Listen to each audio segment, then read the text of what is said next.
Magandang araw sa inyong lahat mga kababayan. Ako po si Banat Bayat. Eto na nga, pag-uusapan na natin ang mga may init na issue pa sa lipunan. Alam nyo, ito matitindi ho yung mga nangyayari ngayon sa ating bayan na talaga namang nakaka-excite kasi alam nyo habang ang administrasyon na ito ay todo-todo talaga para sa pagwasak kay BP Sara Duterte sa 2028, yung mga circumstances at yung mga baho nila lumalabas na.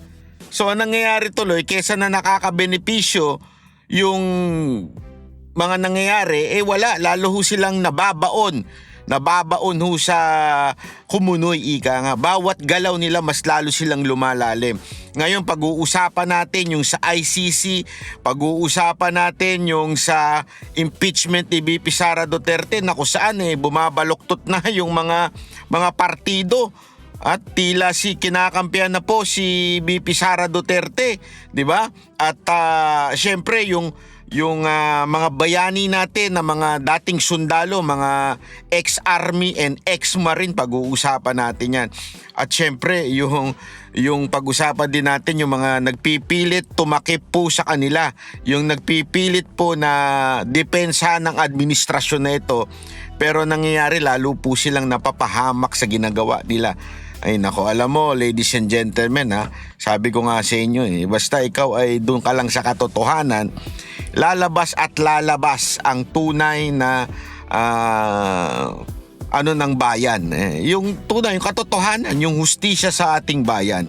Okay, pag-usapan na po natin ngayong araw na ito. At ito, simulan natin dito sa issue po ng ex-marine muna, yung kay Marcoleta. Ituloy lang natin ang bahagya. Kasi maganda yung sinabi niya dito, ulit-ulitin natin, idiin natin. Dito, napakaganda ho ng ito. Yung mga lumantad na dating sundalo, halimbawa nga, hindi ito pansinin ng Senate Blue Ribbon Committee. Pero di ba? Ethical ban. Hindi, huwag mong ipaghalimbawa na hindi papansinin ito. Abay, bakit? Itong 18 ito, hindi mo papansinin? Halimbawa lang. Ay, hindi, ayaw kong ipaghalimbawa. Parang ayaw yata nga kasi iba yung reaction. Di kapag sinabi mo nila, gagawa ng napakaraming excuses, ng napakaraming kadahilanan, kung ayaw nila talagang tukuyin kung sino ang may kasalanan. Sabagay, So ayaw nilang pagbigyan ang hinahanap ng taong bayan. Ayaw nilang bigyan ng sagot talaga hinahanap ng taong. Kanino ka ba nagsisilbi? Sa taong bayan? O yung pinipilit mong pagtakpan? Ito ang problema ngayon. Alin ang pipiliin mo? Yung taong bayan na nagluklok sa'yo para gampanan mo yung katungkulan mo. Proteksyonan mo, pahalagahan mo ang kanilang interes. Ito ang sinumpaan mo bago mo kunin ang tungkulin na yan. Sino ngayon ang pipiliin mo? Di ba taong bayan? Oo. Sorry, Marcoleta. Alam mo naman, Senator. Si Pinky. Alam mo naman to si Pinky, talaga naman ang pinagsisilbihan naman ito, hindi taong bayan, di ba? Baka yung yung kanyang, ewan natin, ayoko lang magsalita, pero obvious naman mga kababayan kung sino pinagsisilbihan nito ni Senator Lacson, di ba? Tuloy natin. O sasabihin mo ngayon na, hindi, teka, may kulay yan Baka lang yan Kahit anong kulay pa yan. Nakaharap ka. Obligasyon mo yan. Pero pwede bang ang ibang komite ang mag-hearing dito o magpatawag? Ikaw nga. Blue ribbon ka nga Blue ribbon Hindi pwede yun. Sa kasaysayan ng Senado ng Republika ng Pilipinas, blue ribbon yan. Oo. Kinuha mo sa akin Naku po, patay. Mas magaling ka, di ba? Naku po, patay tayo dyan. Nagkahugutan na. Nagkahugutan na. Baka talaga Senator Marcoleta. Hindi, pero tama naman siya dito kinuha nyo, nilipat nyo. Actually, maganda na nga unang hearing pa lang, nakikita mo na yung direction pinakialaman ninyo. Di ba? Binigay dito sa kampo ni Tuta Soto. Kita nyo na nangyari tuloy ngayon. Kasi ngayon, hirap na hirap sila kung paano pagtatakpan. Ngayon, saan? Yan ang tinatanong mo, taong bayan. Ayun. Nag-prepare na siya ng ano eh. Meron nang ginawang report eh. Pero ngayon, walang gustong pumirma yata. Abay, bakit? Bakit walang gustong pumirma? Aba, O pag ganun eh. Ay, Pero yun. dito niya ginano. Teka muna nga dyan, dito. Paano ngayon? Hindi ganun eh. Tuntunin mo, gawin mo, sang-ayon doon sa nakikita mong ebidensya. yaw. Hindi mo tatakpan ng ebidensya para ipaling mo dito. Hindi Yo. mo hinihanap ng tao. Yun. Nandiyan ang dilema niya ngayon. Paano nga yun, Sen? Nakagawa na siya ng report. Tapos may bagong... Teka muna. Ang proseso namin dyan, ang mekanismo dyan, pipirma dyan at least 11 para magkaroon ng majority report. O walang pumipirma. So baka ang gusto nila, wala nang pumirma.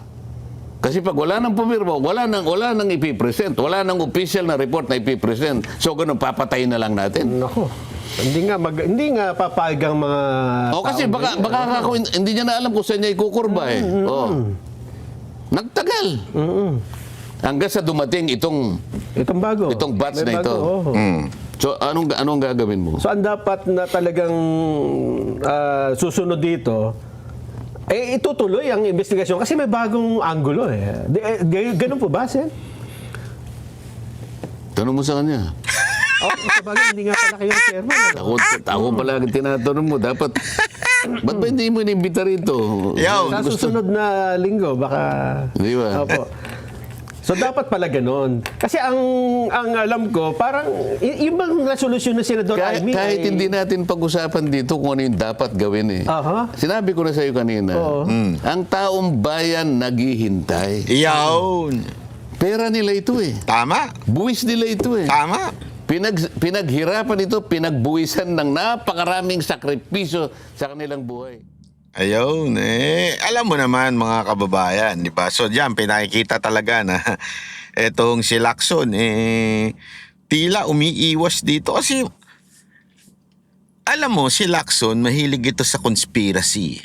Kahit noon pa sa mga komento, mahilig ito sa conspiracy. Hindi ko magets bakit ngayon tila tameme siya. Dati pagka meron lang bumulong-bulong, iimbestigahan niya na. Ngayon, bakit hindi niya dalhin at imbestigahan? Hindi naman po sinasabi na paboran. Di ba? Hindi naman po yun sinasabi. Paboran natin etong mga dating sundalo. Hindi naman po yan ang sinasabi. Hindi naman po sinasabi na kung ano-ano man. Ang sinasabi, imbestigahan natin. Di ba? Imbestigahan natin yung mga statement nila. Aba, antindi ng akusasyon. Si Soto, Senate President. O bakit di nyo patawag dyan? O pwede nga ipahiya ni Soto. Di ba? Bakit ano? Kasi nga, alam na this. Di ba? Yun lang naman yun eh. Huwag nga tayo magpalusot-lusot pa, alam na kagad natin yan. Eto, pag-usapan natin itong issue naman. Ito yan, kasi pinagbibintangan din eh. Pero napakaganda rin na sagot ni Senator Mike Defensor. Uy, pambira. Pwede. Senator Mike Defensor, dapat senator na lang tinakbo nito eh. Di ba? Ito. Kausapin na po natin ngayon si dating Congressman Mike Defensor kaugnay po sa mga isiniwalat ng mga nagpakilalang tauhan ni Zaldico na nag-deliver umano ng mga kickbacks sa flood control projects. Magandang umaga at welcome po sa Balitang Hali, sir. Yes, Connie, magandang umaga and kay Henry sa lahat po na nanonood at nakikinig, magandang tanghali po sa inyong lahat. Sa panayam po namin kay dating Senador Antonio Trillanes kahapon dito po sa Balitang Hali, nakarehistro daw sa asawa nyo yung kotse na ginamit ng mga dating sundalo papunta po sa press con ni na Attorney Baligod. Kaya makikita raw kung sinong kumakamada behind the scenes. Ano ho ang tugon ninyo at tila itong pangalan nyo muli ang lumulutang? Alam mo, Connie, hindi na nila kami kailangang i-surveillance dahil nung araw na yon, 2 motor ang sumusunod doon sa van ng mga sundalo o yung mga ex-marines at soldiers na nagkaroon ng press conference. Kung tatawagan lang nila ako, aamin naman ako, talagang tumutulong ako sa mga yan. Naniniwala ako sa mga sinasabi nila dahil kung naalala mo, Connie, naunang lumabas si Sergeant Gutesa na kinausap ako at siya din yung Alam mo, ito yung talagang bagay na gustong-gusto ko dito sa issue nitong mga sundalo na ito. Kahit kung makikita ninyo yung interview namin doon sa kanilang abogado, ano sila pag tinanong mo, kung ano talaga yung totoo, whether it will appear na hindi maganda, pwedeng kulayan o pwedeng baliin, okay lang, basta sasabihin nila yung totoo. Di ba? Napaka-importante ho niyan, mga kababayan. Hindi katulad nung iba na hindi makasagot pag tinanong mo. Para bagang nagtatago, para bagang meron silang tinatago. Dito, wala akong tinatago si Senator Mike Defensor. Ganda talaga, Senator. Hindi totoo, di ba? Sabi niya, bakit pa sila mag-iimbestiga? Kung tawagan na lang nila ako, tanungin, ako yan, di ba? Ba't kailangan nyo pa mag-imbestiga? Kahit yung abogado, di ba, tinanong namin, sabi, oo, may isa akong ban, tapos nanghiram ako dito kay Defensor at may isa pa yung counselor. Diretsuhan kasi nga, again, because it is the truth, therefore, sasabihin namin ng totoo. Hindi namin kailangan kung ano-ano pa, magmaang-maangan, ng kesyo hindi sa amin yan. Di ba? Usap ko kay Senador Marcoleta. Kaya hindi naman bago sa akin ang ibig sabihin, hindi konektado kay Sergeant Gutesa yung mga sinasabi na, of course, maraming bago na idinagdag sila doon sa mga binabanggit ni Sergeant Gutesa. Yung mga litrato, yung mga video, yung kanilang mga pananalita, yan ay lahat galing sa mga sundalo. At sinabi ko nga, handang humarap yung mga sundalong yan kung ano ang formal na patawag o pagdinig ang gagawin tungkol dito sa isyong to. Makailang beses na nga po lumalabas ang inyong pangalan, sir, no? At parating nauugnay ito sa destabilization plot. Ano ho ang inyong masasabi dyan? Connie, ang hindi ko maintindihan ang sabi ng Pangulo noon, sabi niya, mahiya naman kayo. Ikulong ang mga magnanakaw, imbestigahan itong isyong to. Una pa nga, siya pa ang nagre-report. Tama. Kung sino yung mga dapat kasuhan. Tama. Sabi nila si Saldico, ang mastermind, lumalabas sa kaso ng gobyerno, sa ifinail nila sa ombudsman, sa ICI, maging sa Blue Ribbon Committee. Tama. Yung pinaka-sinasabi lang mastermind na sindikato, yung mga bataan niya, ngayon nagsasalita.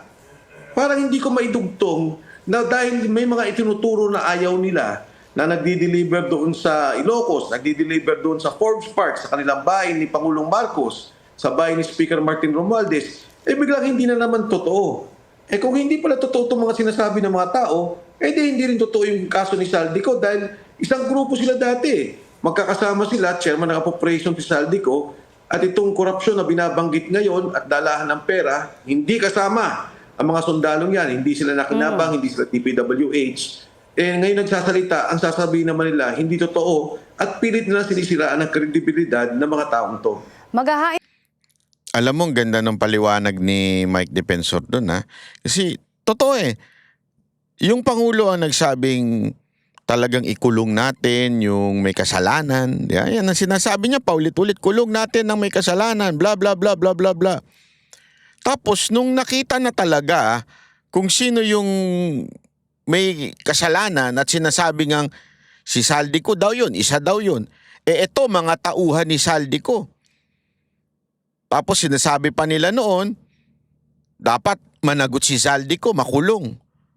Nung nagsalita yung mga tauhan at etong mga sundalo na ito, they are not protecting Saldico. Linawin natin yun. Hindi nila pinoprotektahan si Saldico, kung hindi, itinuturo pa nga nila Tinasabi nila, inutusan kami ni Saldico mag-deliver dito. So hindi ligtas sa kaso dito si Saldico. So, akala ko ba, sabi mo Marco, sabi mo Remulla, sabi nyo ICI, ang may kasalanan nitong flood control si Saldico. O eto, mga nagsasabi na, si Saldico nga nag-utos sa amin. Biglang sasabihin nyo ngayon, sandali. Hindi kayo sundalo. Sandali. May problema kayo. Sandali. Patawa yan. Hindi yan totoo. Porket nabanggit yung mga congressman at senador, biglang hindi na totoo. O, di ba? Kalokohan Now, talaga. ng cyber libel case, laban po sa inyo si dating Senador Trillanes dahil sa pagdawit sa kanya sa $2 million mula kay Zaldico para sa ICC investigation. Papaano nyo ito planong harapin? Una sa lahat, anytime harapin ko yan. Pero una sa lahat, ang nagsabi niyan ay yung mga sundalo.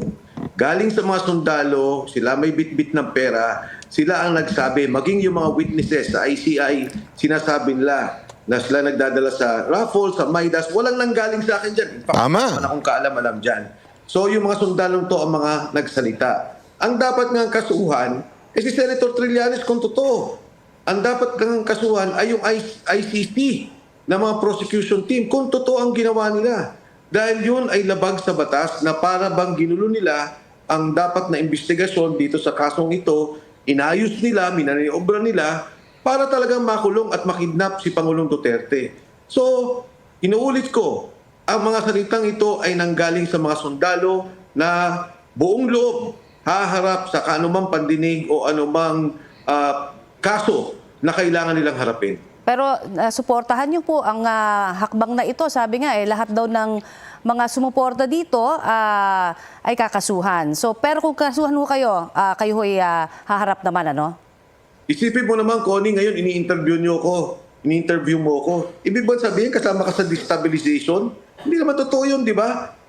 Gusto mong madinig ang aming side. Ang sundalo nagsasabi ng katotohanan, gusto marinig ng taong bayan ang side nila. Ito ang nagdi-deliver ng pera. Kaya dapat to, imbis na ipitin at gipitin ito mga sundalong to, talagang iharap, pakinggan nila, iharap nila sa kaso, under oath, kung nagsasabi ng totoo. Yun. Pupunta ko mga sundalo at ako mismo haharap kung ano ang Yan. nalaman ko dito sa isyong ito. Ayan. Question po yung timing kasi nung paglantad ng ex-Marines ni Attorney Baligod. Oh. Bakit nga ba ngayon lamang daw itong nilabas? Para sa akin nga, Connie, dapat noon pa lumabas Paglabas ni Sergeant Gutesa at nagsalita si Congressman Saldi. Yung mga media, kung ako sa inyo, makinig kayo sa interview sa SMNI. Diba? Ang problema kasi sa inyo, yayabang nyo Kung nakikinig lang kayo sa interview ng SMNI, doon talagang tinanong namin yung mga hard questions sa abogado. Yung mga pagdududa dun sa abogado, tinanong namin at sinagot lahat yan. Bakit ngayon lang? Bakit patsi-patsi? Bakit ganito? Kasi alam nyo, napaka straightforward, hindi memorize, hindi scripted yung pagsagot ng abogado. Talagang dire-diretso. Sana nakikinig kayo para alam nyo yung mga tanong sa sagot.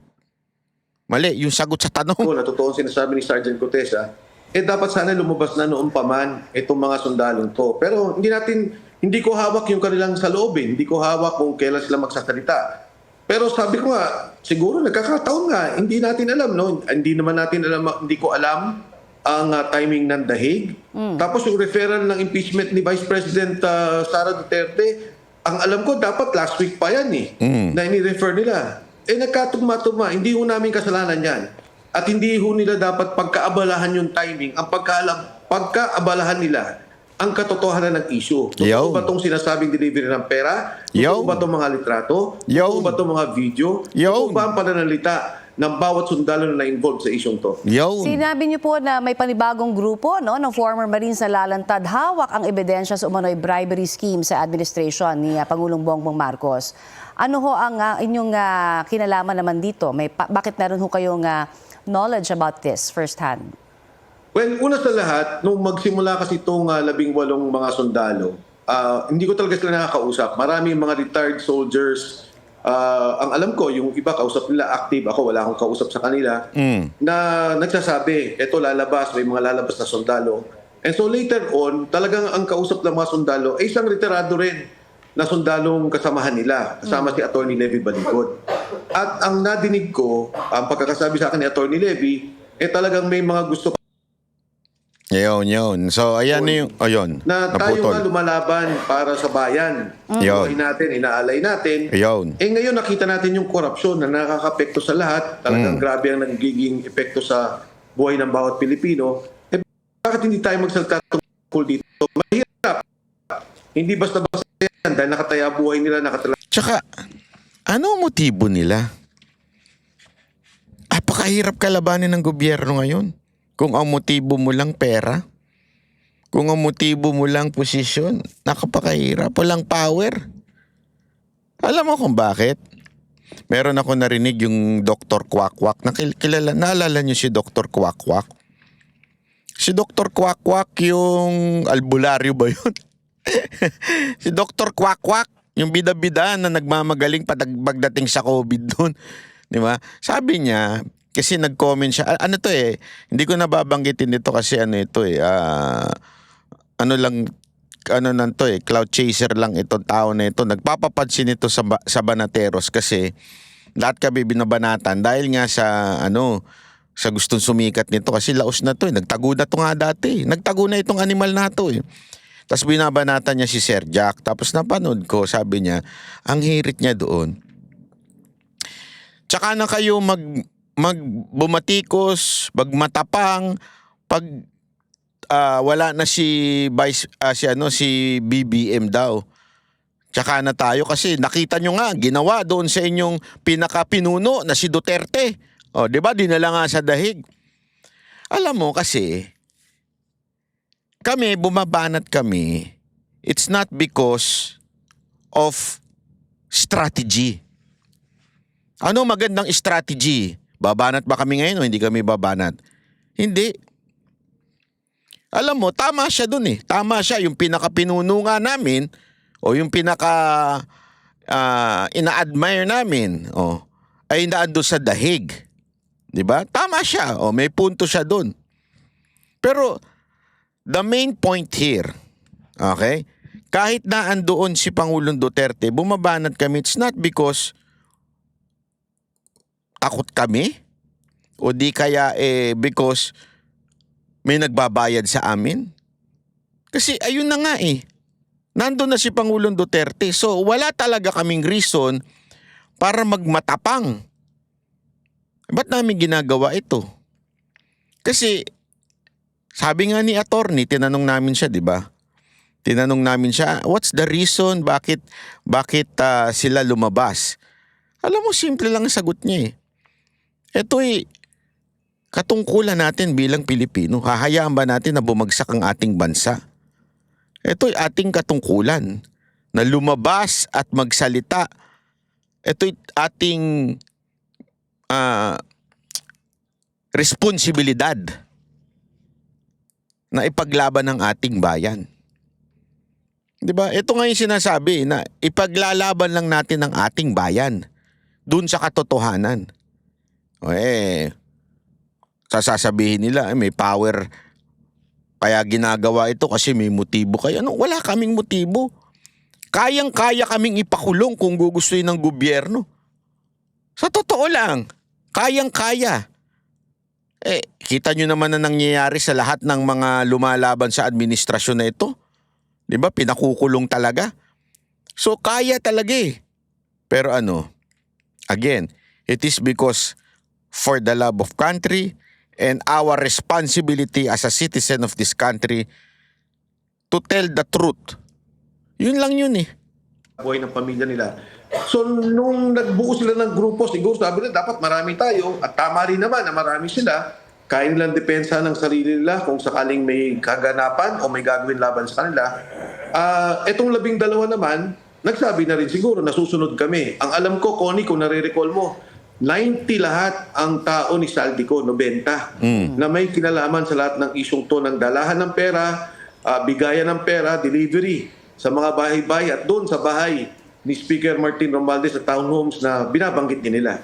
Okay, ano po ang relasyon nyo sa mga sinasabi niyong former Marines? Anong klase po ng tulong? Sabi nyo nga, you admitted it, na talagang sinusuportahan nyo sila. Ano ba yung mga binibigay nyo pong tulong sa kanila? As of the moment, meron daw bang financial itong kaakibat o na tulong pa? Paglilinaw dito sa pera, alam mo dito sa pera, kung tatanungin mo, may pagkakataon naman ko ni sana dito rin sa inyo, makapagsalita sila, ino-offer nga sila ng pera, milyon-milyon, 10 million, bawal retrato, 10 million, ganito, umatras. And in fact, nasa affidavit nila yun na may sinumpaang salaysay na pinapapirma sa kanila. Totoo yan. And nais talaga nilang gawin yan. Pero yung pagtulong ko sa kanila, katulad yan, transportasyon, nung sila'y pumunta doon sa press conference, kung ano man yung pagtatago na kailangan magsama-sama sila, tumutulong ako. Marami pang tumutulong. Isa lang ako sa mga tumutulong sa kanila. And sinabi ko, patuloy akong tutulong sa kanila. Pero para sabihin na binayaran para magsalita, wala pong katotohanan yan. Ang dami niya, 18, may lalabas pa na 10. Hindi ganun kasimpleng pera ang pinag-uusapan natin. Kumpara, yung kalaban natin, bilyon-bilyon yung kalaban. Tama. Di ba lahat ng mga nakatanggap ng pera, nais nilang patahimikin yung mga yan. Ang dami nilang pondo. Magkano yun? Oo, yan. Yes, Connie. Kailan daw lalabas itong 10? Hindi ko talaga sigurado. Hopefully next week, no? Hopefully this week. Hindi ko talaga sigurado, pero pagka ito yung nangyari na, ipagbibigay alam ko sa inyo sa lalong madaling panahon. At binansagan din ho kayo ni Palace Press Officer Yusek Claire Castro na Ador Mawanay 2.0. Si Mawanay po yung testigo nag-akusa dati, no, kay Senador Ping Lacson, pero kalaunan ay binawi yung salaysay niya. Ano ho ang reaksyon niyo dyan? Alam mo, Connie, nung una ko nga marinig yan, of course kasama ako sa administrasyon ni Pangulong Gloria Macapagal Arroyo. Pero nung hindi ko talaga alam yung issue ng Ador Mawanay. So nung binasa ko, ito pala yung kaso ni General Victor Corpus ng ISAF nung panahong yon laban kay Senator Ping Lacson. Kaso nga, parang nadidikit nila yung issue o nagkakamali sila dahil yung issue sa akin noon, yung kay Udong Mahusay. Ito naman yung kidnapping na nangyari noon. Utangin ng yan. Mali-mali talaga to si Auntie Claire. Oo. Ibang tao yung kay Mike Defensor. Tangina, mali-mali ka na nga mag-English. Mali-mali pa yung info mo.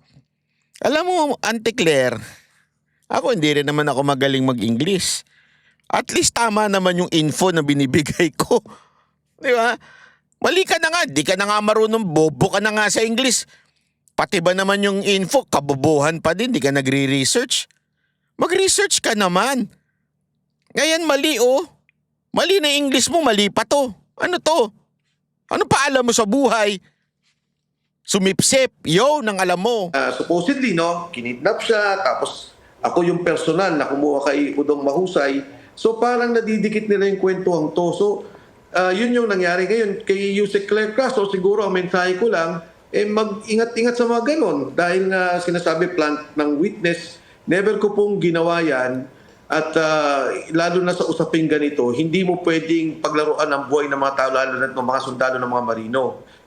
Ang Office of the President, lalo sa kanya, ng presidential spokesperson, kinakatawan niya at nirepresenta niya ang Pangulo at ang Palasyo ang Malacanang. So hindi ho siguro dapat basta-basta parang nagiging marites, parang kwentuhan sa palengke at sa sari-sari store ang mga statement o mga Ay nako, tama ka dyan. Palingkera talaga yung babae na yan. Walang kwenta. Nakakahiya. Sabi nga ni VP Sara Duterte, nakakahiya sa buong mundo na meron tayong isang palingkerang chismosa, marites na tagapagsalita ng Pangulo. Sasabihin na naman nila, hindi tagapagsalita. Putang ina, hindi pala tagapagsalita. Di patahimikin nyo yan. Press secretary nga eh. Hindi pala. Ang exact term nila ay parang press officer. Alam mo, yung pangalan lang naman ng iba eh. Press officer pa sila. Pero the main description, anong pinagkaiba ng ginagawa ni Yusek Claire Castro at nila Panelo nun at nila Harry Roque? Wala naman eh. Sino nag-o-orient sa mga bagong balita? Di ba siya din? Binago lang nila yung press officer kesa sa press secretary. Kasi nga may secretary ang PCOO. Alam nyo kasi ganito yan. Talagang magulo yung structure dyan sa loob ng PCO. Dati magkahiwala yung Office of the Press Secretary at saka PCO. Ngayon, parang ang ginawa, dinisolve na ata yung Office of the Secretary o Press Secretary at ginawa na lang under sa PCO.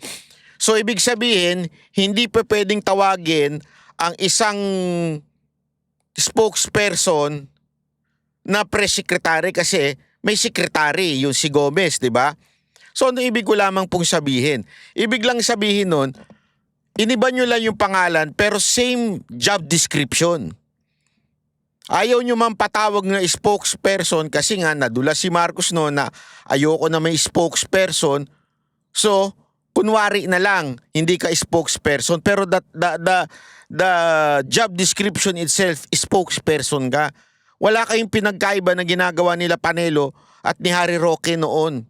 At nung pang mga nakaraang press secretary. Salita na galing sa atin. May mga lumalabas din ho ngayong loopholes o mga butas, no, tulad ho ng hirap daw magpa-convert naman ng dollar. Sobrang laki, no, ng 800 billion pesos. So kayo... Alam mo, katarantaduhan yan yung mahirap.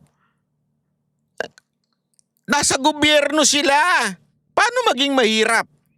Di ba yung mga... isipin nyo na lang si Zaldico yan. Yan ang parang talagang pinakahari dyan sa Kamara aside from Speaker Romualdez At imaginein mo ganyan ka-powerful yan.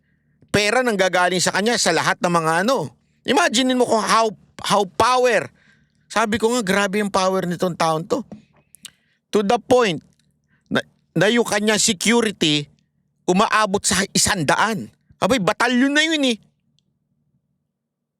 Bakit ganun? Isa lang ibig sabihin nun, powerful tong mama na to. Yung USEC at mga assistant secretary nga nakaka-withdraw ng milyon-milyon sa land bank Eto pa kaya makapagpalit lang ng dolyar? Kaduda-duda na? Tatawag lang yan pupunta dyan si Zaldico. Ay sorry, yung tao ko. Kumari si Zaldico tatawag. Pupunta yung tao ko dyan na kailangan ko ng ganitong 2 million o 10 million, 20 million na US dollar Nasa gobyerno ka, tas sasabihin imposible. Po ba naniniwala po kayo na 100% sa mga salaysay dito po ng mga binanggit ng former Marines, including na rin dun sa mga sinasabi na dinoktor daw yung picture ni ML Representative De Lima? Dahil nung mga panahon na yon na sinasabi nilang nakita po siya sa Ilocos, nakakulong naman siya. Alam mo yung binanggit ni Attorney Levy tungkol dito, at siya na lang i-quote ko, ang sabi niya, nagkamali ako dun sa listahan na inilagay ko siya na para bang sitting congresswoman at the time. Pero kasi nga dapat hindi siya dun sa House of Representatives dahil hindi pa siya nakaupo nung panahon yun. Ang sinasabi niya, totoo na nakatanggap ng pera si Congresswoman Laila De Lima.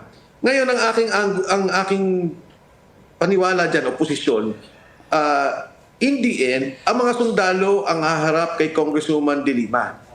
Saan nangyari ito? Kailan ibinigay sa kanila, sa kanya, ang perang yan? O doon pa rin sa mga miyembro o kinatawan ng Kongreso? At handa ang mga sundalo humarap dito. Kasi yun nga ang problema, Connie. Hindi, marami ako mga kaibigan sa Kongreso na nadamay dyan. Hindi ko sila pwedeng pakialaman. Hindi ko pwedeng sabihin, ilagay natin to, ito hindi natin ilagay. Dahil lalo pa yung magsususpecha na bakit ganun. May mga bagay o hindi mga inilalagay. Pagdating doon sa dolyar, ang sabi nila was $2 million, not $800 million. Yung binabanggit na pera, kinalkula lang nila yon, hindi naman eksakto. Kasi sinasabi ng mga sundalo, at ako mismo narinig ko to, kausap ko mismo yung mga sundalo, 3 times a week, nagdi-deliver sila. Minimum of 500 million to about 3 to 4 billion pesos maximum. Grabe, no? 3 beses kada isang linggo. Maririnig niyo yan. Pag kinausap niyo sila, siguro, Connie, maganda na magkaroon din silang pagkakataon makapagsalita sa inyo na galing... Bakit nila pagsasalitain? Sinabihan nila na may mga medyang bayaran. Bakit nila pagsasalitain? Di ba imposible na pagsalitain yan? Ay, nako. Sa kanilang nalalaman talaga. Again, etong mga taong to hindi involved sa corruption, hindi kasama sa anomalya o dun sa sindikato ng sinasabi nating pagnanakaw, pero sila mismo yung nagdadala ng pera doon galing kay Zaldico o kung saan man. Kasi hindi ko rin alam kung kay Zaldico lang talaga, kung may mga delivery pang ibang pinanggalingan, dahil kasama sila kay Speaker Martin na grupo din At ito ang sinasabi nilang katotohanan. At tingin ko dapat silang pakinggan, dapat suriin, at dapat talaga tingnan kung ano ang koneksyon nito sa nakawan na sinasabi natin dito sa ating bansa sa ngayon. Alright, marami pong salamat sa inyo pong ibinigay. Parang di naman nakinig yung media, no? Anak ng weteng. Ay nako. Anyway, eto maapakalinaw ho. Nakita ninyo mga kababayan, nakita ninyo yung interview namin sa abogado. Nakita ninyo yung interview kay Mike Defensor. Nakikita ninyo na mararamdaman nyo kung nagsisinungaling, scripted ba. Dapat perfecto yung script Hindi. Napaka alam mo yun, sasabihin talaga nila kung ano yung nalalaman nila, whether it doesn't look good, it looks good, basta importante eto ang totoo, ito yung nangyari. Bahala na kayo ngayon. 'Di ba nung nagkamali sila sa tinanong natin yan nagkamali ba yung kay De Lima at hindi ba nakatanggap si De Lima? Ang nagkamali lang yung nilista na para bagang ganito. Naglista sino yung mga nakatanggap na congressman na isama lang nila si De Lima. Kasi at this moment, at this time, si De Lima po ay congresswoman. Okay? Kaya nila na isama doon sa congresswoman. Pero, ang totoo nun, nakatanggap pa rin si De Lima, hindi nga lang siya congresswoman. Yun lang nagkamali. Di ba? Doon lang nagkamali. Nakatanggap pa rin. Di umano daw Allegedly, according to Attorney Levy and the rest of the soldiers, nakatanggap. Yun nga lang, nailista sa Congress, listahan ng mga congresswoman o congressman. Kaya medyo iba, doon nagkamali. Ito, punta naman tayo dito, yung umaatras na mga tumbong ng mga NUP at iba pang partido sa Kamara dahil sa pag-announce si VP Sara Duterte na tatakbo siyang presidente. We're beginning the year in a rather turbulent manner. And do you predict more turbulence? Yes, the early declaration of the Vice President will certainly create the turbulence you are referring to. And the situation of our economy aggravates the kind of political turbulence that we will be facing with. You know, Attorney Kaufman said that the prosecution's presentation was as worthless as the devalued peso. That was a political dig, right? Yes. His opening remarks from day one has really been zeroing into Filipino psyche and Filipino culture. I am surprised that he is very conversant of how Filipinos react and behave. Okay, well, some pundits might say, Malu, no, that Attorney Kaufman's also speaking to Filipinos because of course, 2026 is shaping up to be a very turbulent year for politics. But of course, we already know that VP Sara made an early announcement that she will run in 2028. We just also read a report that the NUP said or that they will not all be supporting the impeachment. Medyo magulo sila right now. Malabo sila. Malabo. But, yun nga but says, I wanted to trying point... to parse how their position. Oo, pero parang right now namamangka sa dalawang ilog. Parang ganun. Ayun. Because Malu also wrote an editorial the other day and she said fragmentation will favor Vice President Duterte, whereas coalition will make her more vulnerable. What Can you elaborate? can you elaborate? And are you seeing that fragmentation? I was surprised initially of the position taken by NUP and that it has to be explained by Congressman Ronnie Puno. I thought that was sealed. And then today we have various members saying a different tune. I think we will see before Monday certain political parties meeting and figuring out how they will be acting on Monday, whether they'll be very active. Alam mo, sana talaga makulong din yung mga tumanggap na mga congressman Lalong-lalo na yun doon sa Quadcom. Sana talaga makulong to mga animal na to The Justice Level Committee or just wait for the plenary. So we will see definite changes and certain political party positions that will be made as we hit Monday. And that, yes, consolidation would be a problem for the Vice President because that would mean all political parties will be joining forces, whereas fragmentation would lead to his base solidifying. And it's too early to say whether it will lead to fragmentation or consolidation. Says, if you look at the way they are signaling, they meaning the political parties, it would appear that they are reacting, and they have been reacting since she announced her decision or intention to run.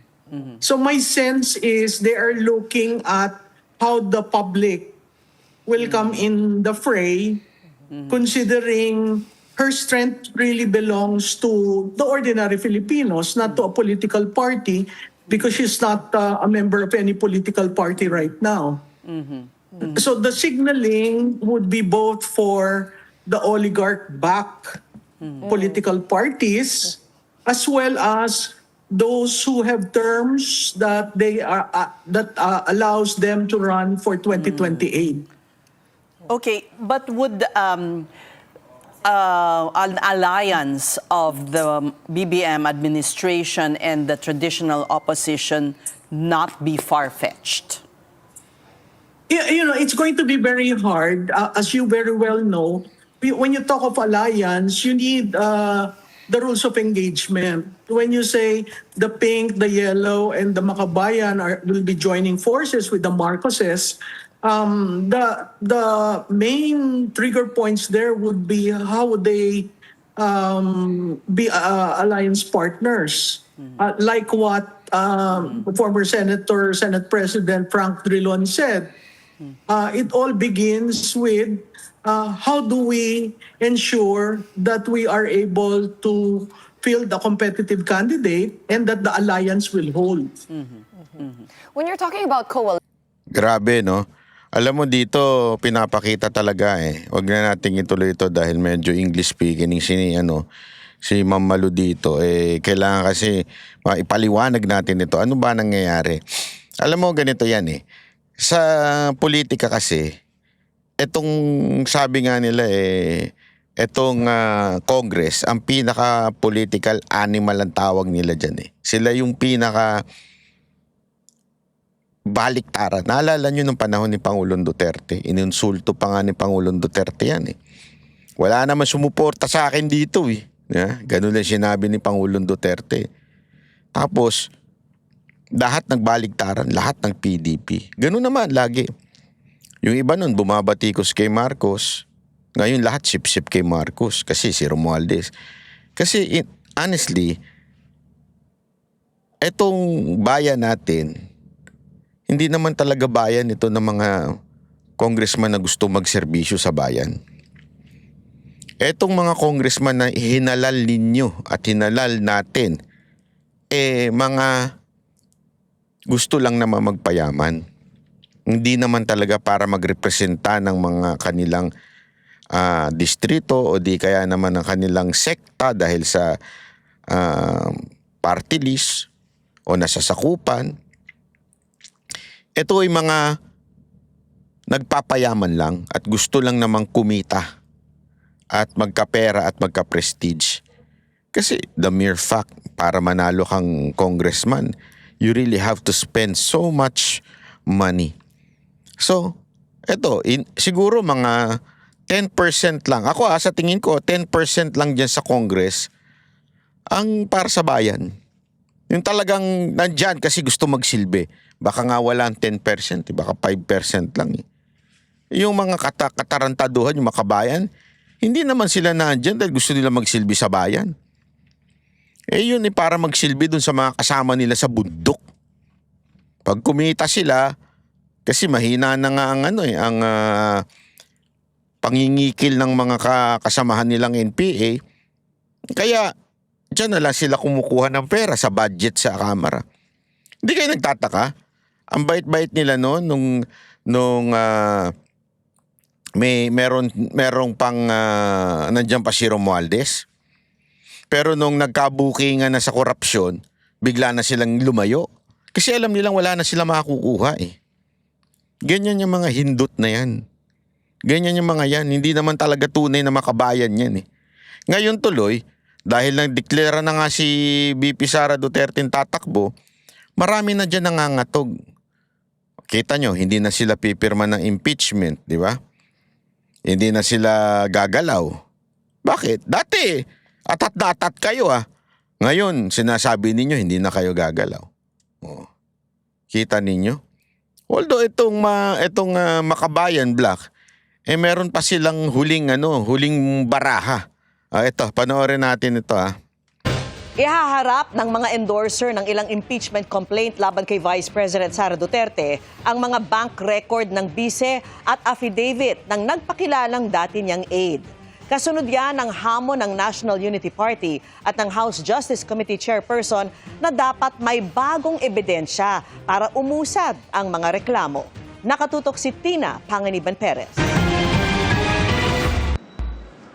Kahit sinabi na ng Korte Suprema na pwedeng ihain muli ang impeachment complaint laban kay Vice President Sara Duterte kapag tapos na ang one-year ban, kinasahan ng mga ilang nag-endorso sa ilang mga reklamo ang hamon ng National Unity Party at ng House Justice Committee Chairperson na magpresenta ng bagong ebidensya. So this is not a case of whether the allegations are new or old. We're up to the challenge. Pero ipinagtataka nilang may ganito pang pagbagal.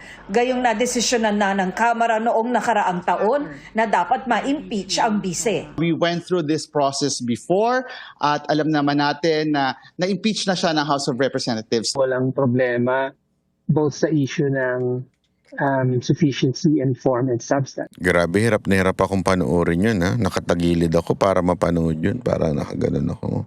Person na magpresenta ng bagong ebidensya. So this is not a case of whether the allegations are new or old. We're up to the challenge. Pero ipinagtataka nilang may ganito pang pagbagal. Gayong nadesisyonan na ng Kamara noong nakaraang taon na dapat ma-impeach ang bise. We went through this process before at alam naman natin na na-impeach na siya ng House of Representatives. Walang problema both sa issue ng sufficiency in form and substance. Kasama sa mga bagong ipipresenta ng mga nag-endorso ng impeachment complaints laban kay Vice President ay ang bank records ng bise at ang affidavit ng nagpakilalang dati niyang aide na si Ramil Madriaga. In particular, may mga bahagi doon na nakaugnay sa paggamit ng 125 million in 11 days noong December 2022. So yes, may bago dyan na lalabas. Yung unexplained wealth, no, na makikita natin yan pag panahon na tayo ng presentation ng evidence. Pinoprotektahan ng bank secrecy law ang confidentiality o pagiging pribado ng mga bank deposit.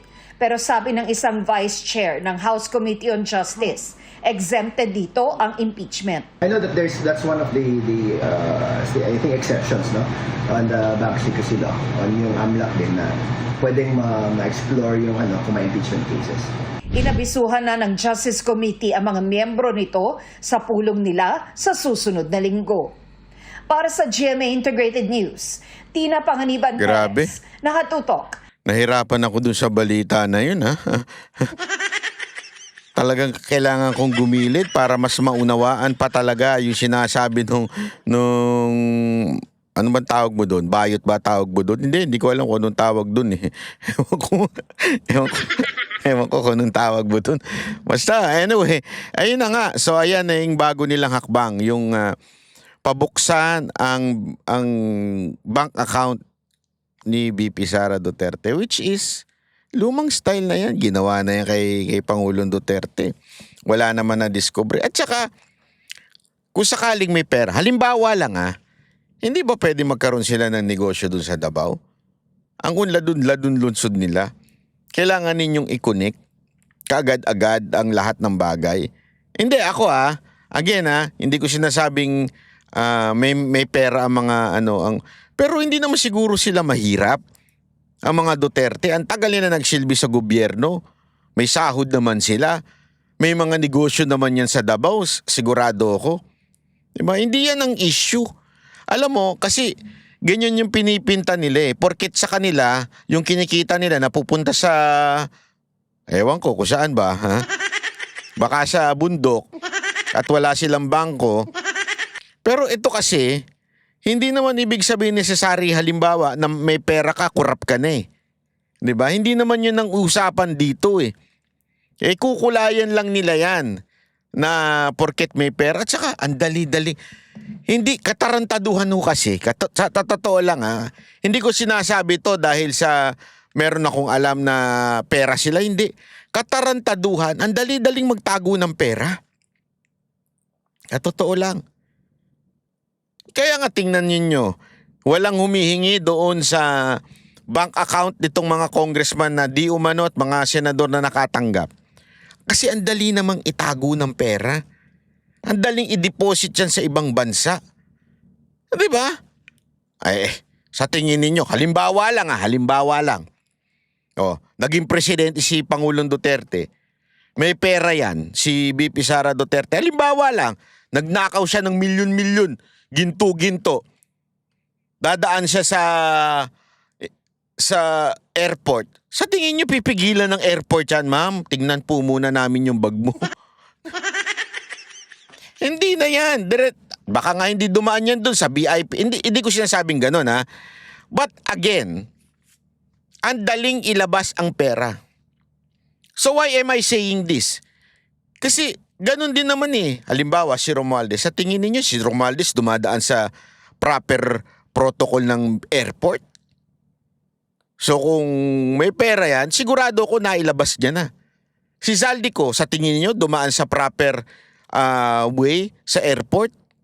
Nailabas niya na yung pera niya. So hindi yan na magiging basihan ng korupsyon. Di ba? Magbigay kayo ng mga ebidensya, witnesses. Eto ha, isipin nyo. Kaya nga, alam mo, ganito sila katarantado eh. Magkano lang yan? Wala pang 1 bilyon yan. Ilan ng witness kuno? Wala nga. Kung meron man, 1.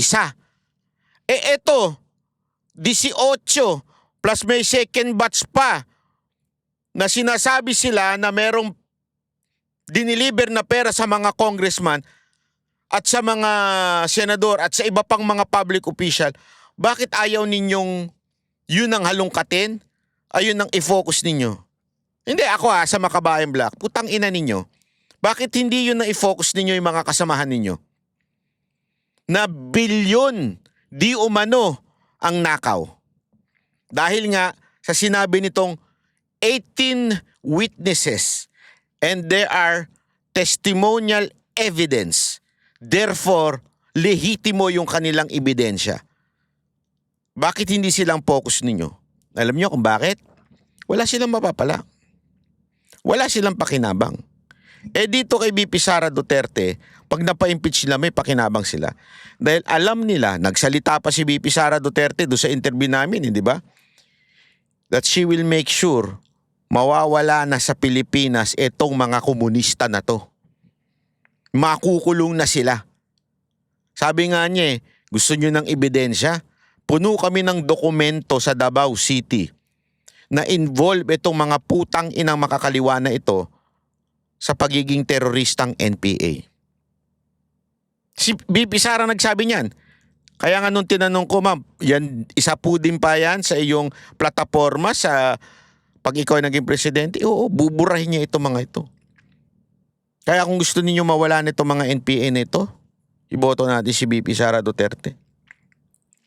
Panahon na talaga mabura ito. Salot itong mga ito, walang kwenta itong mga ito, mga mamamatay tao itong mga teroristang NPA na ito eh. Sa totoo lang, hindi naman po sila talaga makabayan eh.